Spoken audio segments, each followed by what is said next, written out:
Continuando então o brainstorming, dentro da etapa da identificação de problemas, só para concluir, é muito importante ter em mente que essa ferramenta deve funcionar com base em alguns princípios. E esses princípios derivam em regras. São dois princípios que derivam em três regras que devem ser seguidas. O primeiro princípio é a suspensão do julgamento. O que isso significa? O julgamento durante a etapa da discussão, exclusivamente na etapa da discussão, não deve ser feito. Não se deve julgar as ideias, não se deve julgar as pessoas, mas tudo que é colocado deve ser aceito de forma natural. Se a ideia não tiver qualidade, a tendência é que naturalmente ela não se sustente e seja pouco a pouco deixada de lado pela equipe como um todo.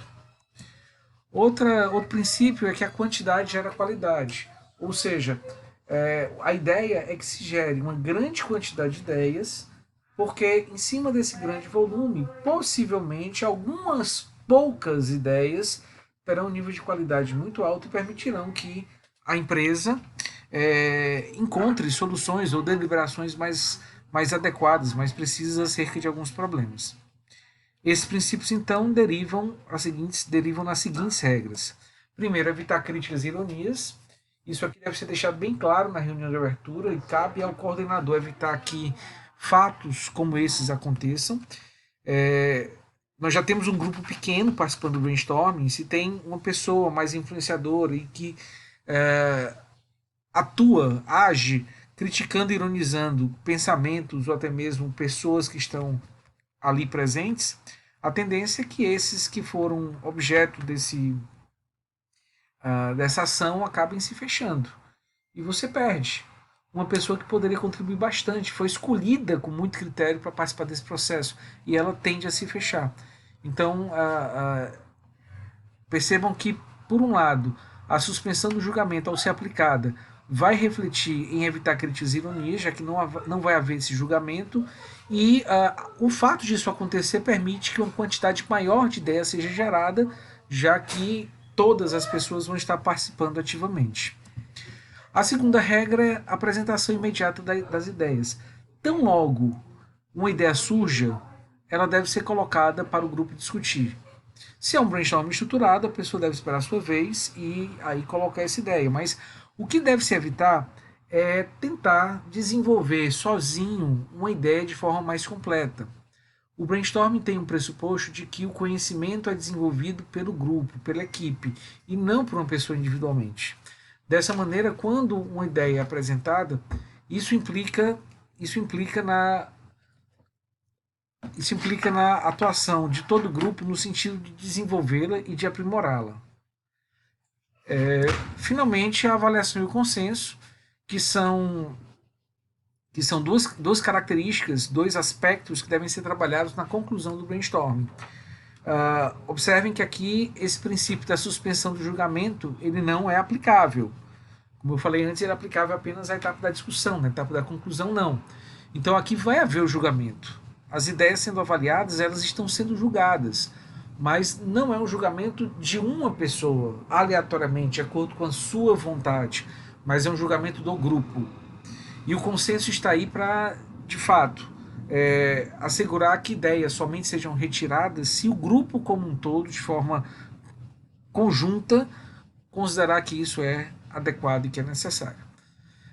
A aplicação então dessas regras desde o começo do processo, fazendo com que a equipe possa trabalhar em conjunto, faz com que o resultado tenda a ser mais adequado.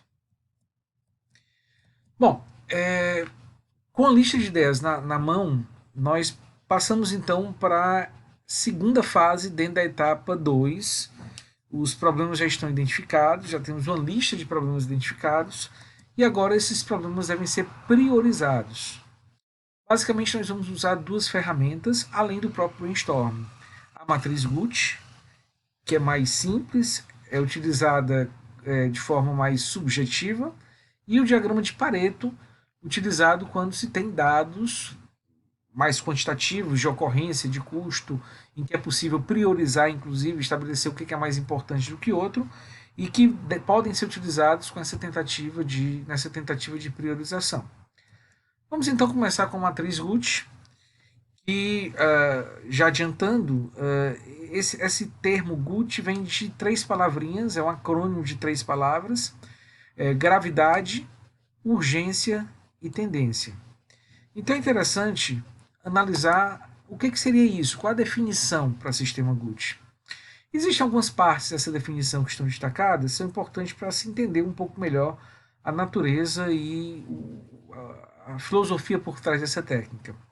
Vejam que ela procura transformar considerações subjetivas, ou seja, pensamentos, experiências, feeling, a visão que cada pessoa tem de uma determinada situação, de um determinado problema, em indicadores.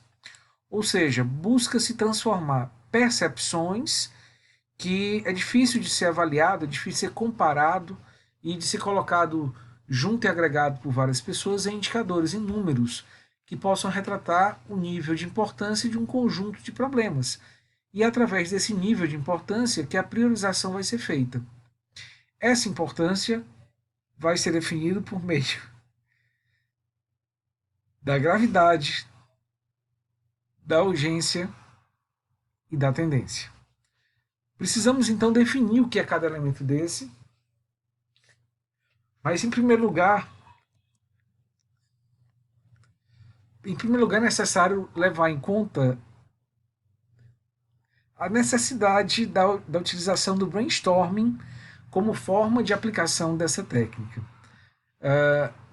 A matriz Gucci dificilmente, por mais que uma pessoa conheça um determinado problema, gerará um resultado adequado se aplicada sozinha. Por quê? Porque essa pessoa não dispõe de todas as informações, de uma visão mais aprofundada acerca da manifestação, dos efeitos, das consequências, da necessidade de atuação imediata de determinados problemas analisados. Então, o brainstorming, com outro objetivo, percebam como a mesma técnica pode ser aplicada com objetivos diferentes. Na etapa anterior, o brainstorming foi aplicado visando possibilitar que as pessoas consensualmente listassem aqueles problemas que na visão delas era mais importante e que deveriam ser objeto de uma análise para atuação. Agora, muda-se o objetivo aplicando a mesma ferramenta. Agora nós vamos pegar essa lista gerada e a ideia é que as pessoas consensualmente consigam estabelecer que problemas dessa lista são mais relevantes e aí sim começar uma atuação voltada à sua eliminação. Bom, mas em relação ao significado de cada termo, a gravidade está vinculada ao impacto, ao efeito, à consequência que um determinado problema gera sobre a empresa, sobre as pessoas. Está muito ligada a custo, a perda financeira, a perda de vendas, a aumento de despesa, de custo. A urgência é o tempo que nós dispomos para eliminar esse problema. Lógico que há uma vinculação muito forte entre a gravidade e a urgência. A tendência é que se há um problema muito grave, se haja com urgência.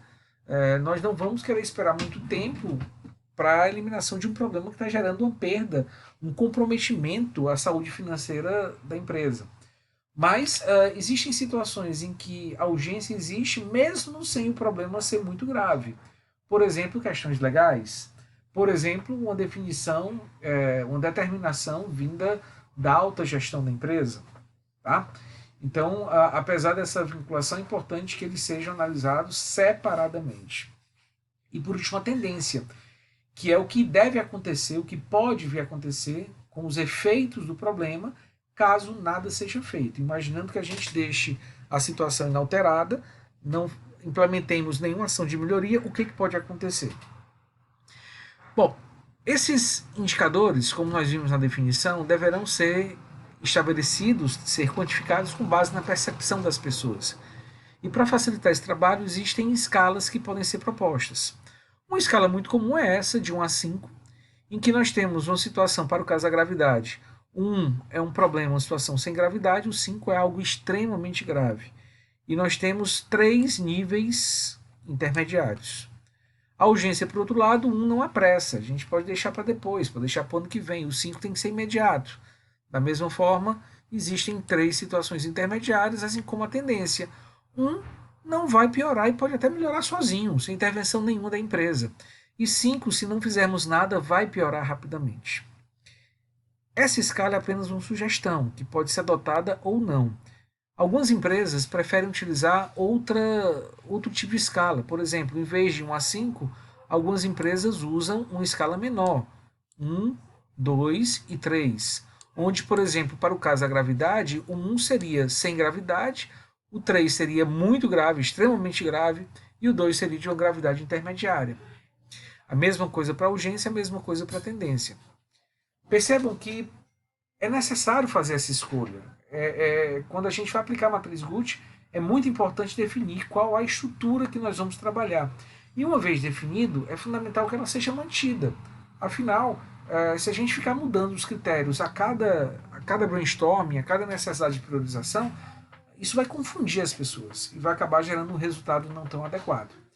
Mas, de modo geral, se a gente trabalha com escala menor, o que se pode facilmente intuir é que a discussão vai ser mais fácil. Percebam que se é muito grave é 3, se não tem gravidade é 1. E uma situação intermediária é 2, é mais simples, é mais direto. Ao contrário daqui que nós temos 3 situações, ou 3 classificações, que representam uma situação que não é nem um extremo, nem outro extremo. E pode-se perder muito tempo discutindo se é 2, se é 3 ou se é 4. Então ganha-se tempo na discussão. Isso é um ponto importante. Mas, por outro lado, pode-se dificultar um pouquinho a priorização, já que há uma tendência de muita gente colocar nota 3 ou nota 2, e no final, quando a gente computa o total de pontos, acabamos tendo vários problemas com pontuação bastante elevada. E o nosso objetivo de priorizar acaba sendo deixado de lado. Tá?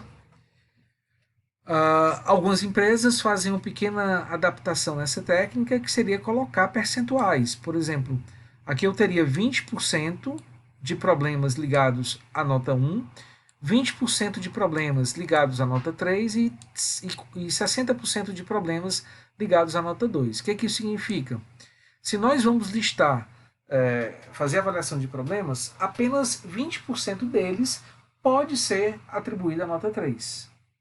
Se eu tiver o desejo de colocar mais problemas com a nota máxima, eu vou ter que parar o processo, discutir um pouco mais, tentar analisar a situação um pouco mais a fundo e escolher aqueles que são realmente mais relevantes, mais graves, mais urgentes ou com tendência maior de agravamento. Isso faz com que o grupo seja forçado pela própria metodologia a priorizar. Vai ter uma discussão um pouco mais demorada, mas somente quando for extremamente necessário. E não para qualquer situação em que você se encontra com pessoas divergindo em relação a situações de escala intermediária. Bom, e aqui nós temos um exemplo em que o Guth está sendo aplicado. Aqui imaginem, são problemas listados no primeiro brainstorming, e aqui nós teríamos que priorizar. A recomendação é que sempre se trabalhe indicador a indicador. Então, primeiro a gravidade, depois a urgência e depois a tendência. Então, se a gente vai avaliar a gravidade, eu preciso fazer uma análise comparativa entre todos os problemas, tentando identificar qual deles é mais grave. Então, ao invés de trabalhar na horizontal, ou seja, eu vou avaliar, vou dar notas para esse primeiro problema aqui, não, eu vou primeiro dar todas as notas de gravidade para todos os problemas, depois todas as notas de urgência e depois todas as notas de tendência. Percebam que, ao final, quando as pessoas discutem e chegam preferencialmente, consensualmente a essas notas, se faz a multiplicação e aquele problema que tiver a maior nota, no nosso exemplo aqui, o extravio de documentos, seria o problema prioritário, aquele que seria atacado com foco total de forma imediata. Caso nós tenhamos alguns problemas empatados em relação à sua avaliação, uma alternativa seria criar uma outra coluna, um outro indicador em que nós avaliaríamos a facilidade. E somente esses problemas que a gente quer desempatar seriam analisados em relação a isso. E a ideia seria, aquele que tem uma facilidade maior de eliminação receberia uma nota maior e, portanto, seria priorizado mais facilmente. Então essa é uma adaptação que pode ser utilizada para essas situações em que nós temos problemas muito parecidos.